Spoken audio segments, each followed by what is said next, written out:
ನಮಸ್ತೆ ಎಲ್ಲರಿಗೂ ಮತ್ತೊಂದು ವೀಡಿಯೋಗೆ ಸ್ವಾಗತ. ಇದು ನೈಟ್ ವ್ಲಾಗ್ ಆಗಿರುತ್ತೆ. Evening vlog. ಈವ್ನಿಂಗಿಂದ ವ್ಲಾಗ್ ಸ್ಟಾರ್ಟ್ ಮಾಡ್ತಾಯಿದ್ವಿ. ಬೇಗ ಬೇಗ ಅಡುಗೆ ಮಾಡಿಬಿಡೋಣ ಅಂತ.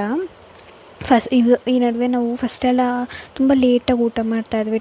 10:30 11 ಆಗೋಗ್ತಾಯಿತ್ತು ಒಂದೊಂದು ಸಲ. ನಾನು ಡಿಸೈಡ್ ಮಾಡಿದ್ದೀನಿ, ಇನ್ಮೇಲೆ 9 ಒಳಗಡೆ ಊಟ ಮಾಡಿ ಮುಗಿಸ್ಬಿಡ್ಬೇಕು.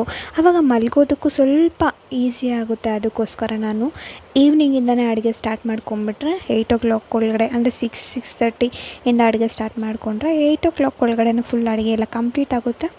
ಆಮೇಲೆ ನಾನು ಮಗುಗೆ ತಿನ್ನಿಸಿ, ಆಮೇಲೆ ನಾನು ತಿನ್ನೋಷ್ಟರಲ್ಲಿ ಎಲ್ಲರಿಗೂ ಕೊಟ್ಟು ನಾನು ತಿನ್ನೋಷ್ಟರಲ್ಲಿ ಟೈಮ್ ಆಗೋಗುತ್ತೆ. ಅದಕ್ಕೋಸ್ಕರ ನಾನು ಬೇಗನೆ ಅಡುಗೆ ಸ್ಟಾರ್ಟ್ ಮಾಡಿದ್ದೀನಿ. ಇವತ್ತು ನಾನು ಸೊಪ್ಪಲ್ಲಿ ಬಸ್ಸಾರು ಮಾಡ್ತಾಯಿದ್ದೀನಿ. ತುಂಬಾ ಚೆನ್ನಾಗಿರುತ್ತೆ. ಬೇರೆ ಬೇರೆ ತರಕಾರಿ ಅದರಲ್ಲಿ ಬಸ್ಸಾರು ಮಾಡೋದಕ್ಕಿಂತ ಸೊಪ್ಪಲ್ಲಿ ಬಸ್ಸಾರು ತುಂಬಾ ಟೇಸ್ಟ್ ತುಂಬಾ ಡಿಫ್ರೆಂಟ್ ಇರುತ್ತೆ. ಬಸ್ಸಾರಿಗೆ ಮುದ್ದೆ ಅನ್ನ ಎಲ್ಲ ಮಾಡಿಕೊಂಡೆ. ಫಸ್ಟೆಲ್ಲ ಒಂದು ವಾರಕ್ಕೆ ಒಂದು ಸಲ ಮುದ್ದೆ ತಿನ್ನೋದು ರೇರ್ ಆಗಿತ್ತು. ಈ ನಡುವೆ ವಾರಕ್ಕೆ 4 ಟೈಮ್ಸ್ ನಾನು ಮುದ್ದೆ ಮಾಡ್ತೀನಿ.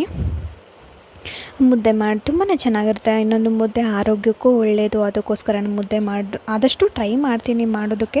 ಟೈಮ್ ಇದ್ದರೆ ಪಕ್ಕಾ ಮಾಡೇ ಮಾಡ್ತೀನಿ. ಆಮೇಲೆ ನಾನು ಎಲ್ಲ ಅಡುಗೆ ಎಲ್ಲ ಮುಗಿಸಿ ಮಗುಗೂ ಸಹ ಸರಿ ಮಾಡಿ ತಿನ್ನಿಸ್ಬಿಟ್ಟು ಬಂದು ಸ್ವಲ್ಪ ಪಾತ್ರೆ ಇತ್ತು ಅಂತ ನಾನು ಸ್ವಲ್ಪ ಪಾತ್ರೆನೂ ವಾಶ್ ಮಾಡಿಬಿಟ್ಟು ಲಾಸ್ಟಲ್ಲಿ ತಿನ್ನೋ ಟೈಮಲ್ಲಿ ನಾನು ಮುದ್ದೆ ಮಾಡ್ಕೊತಾ ಇದ್ದೀನಿ. ಮುದ್ದೆ ಹಾಗೆ ಮಾಡಿ ಪ್ಲೇಟಲ್ಲಿ ಹಾಕ್ಕೊಂತಿದ್ರೆ ಬಿಸಿ ಬಿಸಿಯಾಗಿ ಚೆನ್ನಾಗಿರುತ್ತೆ.